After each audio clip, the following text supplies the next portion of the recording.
This is the cashier page of the Closeout. This allows us to do 2 or 3 different things at once. We can balance the drawer at any time during the day, as many times as we want, and that is going to be this section right here.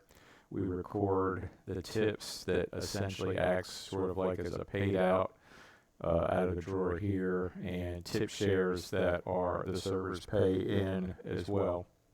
On the bottom, we also control, or we log all of the comps for the day. Here, when we count the drawer, there's a couple different things going on. You can simply count it right here, what's in the drawer.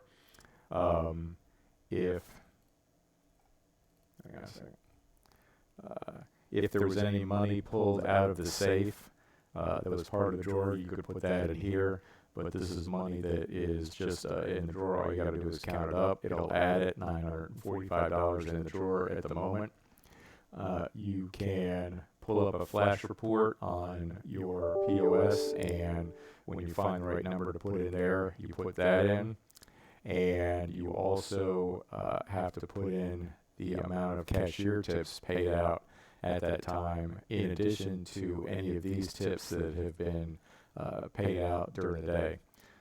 In this example, most of the tips have obviously been paid out already during the day. This is assuming that you have a $200 drawer bank. You don't have to worry about that. That is almost all the time what we will have in there. So the total in the drawer is the $945 from here. The tips paid out is the $800 from there. The paid outs that comes from the bills section, these paid outs here and here and here and here add up to and show right here, so you're not expected to have any of that money in your drawer, and it does all the math and it says you're $1.96 over. You can record that here. You can put in the time.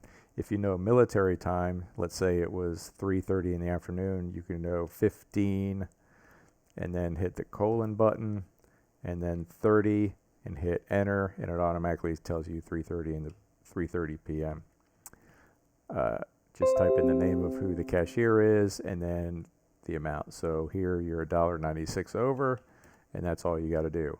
If you were short, let's say 25, so now you're short 304 minus 3.04, and it'll show right there. Once it has been counted for the moment and you have it recorded here, you can hit this clear drawer count for the next drawer.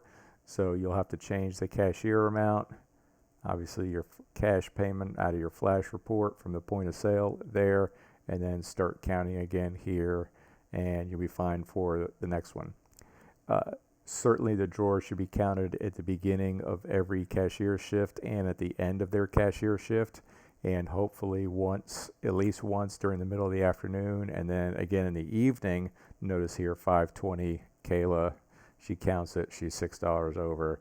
She counts it, but when she leaves at 8:20, and she's also $6 over. So Sean was the cashier here. He started at 8 o'clock. He's 44 cents over. Somehow he found $5 according to this when he counted it when he left, and hopefully nothing happened, obviously nothing he did here between the time that he left at 2:30 and when Kayla came in at 5:30. When the server cashes out, so Bobby, we record his tips paid out. We gave him $92 for his credit card tips, and that acts as a paid out. His tip share here, it adds up. If you have more than one,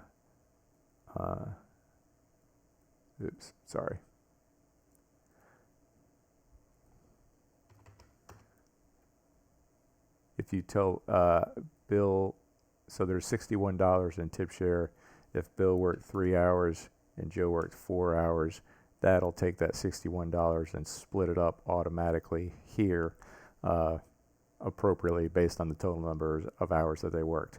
If only one person worked, only Bill, there's really not much point in doing this because Bill would get the whole $61. When you get a new cashier in, notice that the names are all listed here. You can add a person and it'll alphabetize them, or you can take somebody out. So if Dina left us, you could simply delete Dina here, or re-alphabetize, and it goes from Erica down to Sheena.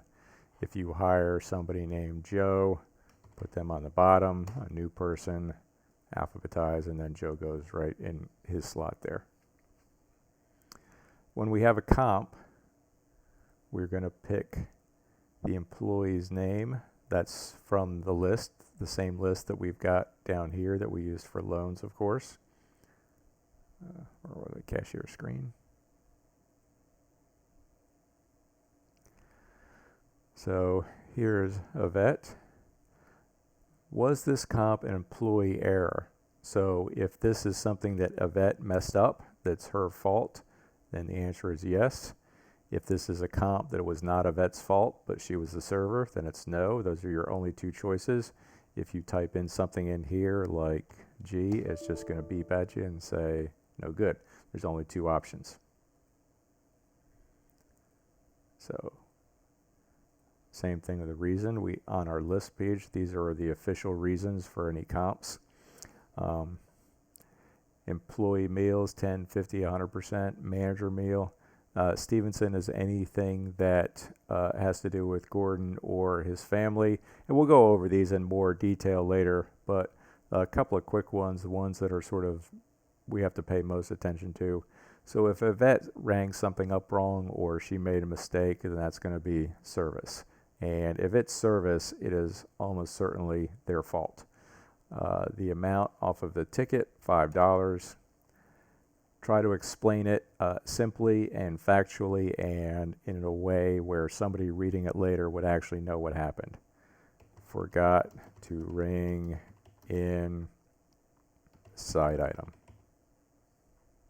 You have to hit enter and then post it, and there it is. If so Sheena is another server. Not her fault because don't like. When you ring up don't like, this tells me that we did everything right. The customer, for whatever reason, just didn't like it. So the food was fine. It's exactly the way it's supposed to be. Customer did not know tomatoes in salad, even though it might say she didn't tell the server no tomatoes. She didn't read the menu that says it has tomatoes. And of course, she's just rejecting it because she doesn't like tomatoes. If the reason is going to be a kitchen error, this tells me that the kitchen put out wrong food or bad food in any way, shape, or form. They made it wrong. It's cold. It took too long, whatever the reason is. The employee needs to be the kitchen employee most responsible. Even though the server might have been Yvette, Yvette wasn't cooking the food. This is not Yvette's fault. It is our fault. It's actually the cook's fault for putting it out cold. But Yvette didn't make it cold. She was the server. So the server, the kitchen person that was in charge of that, Dixon, he's the one. And what was cold? Cold shrimp and grits. Hit enter, and it posts right there.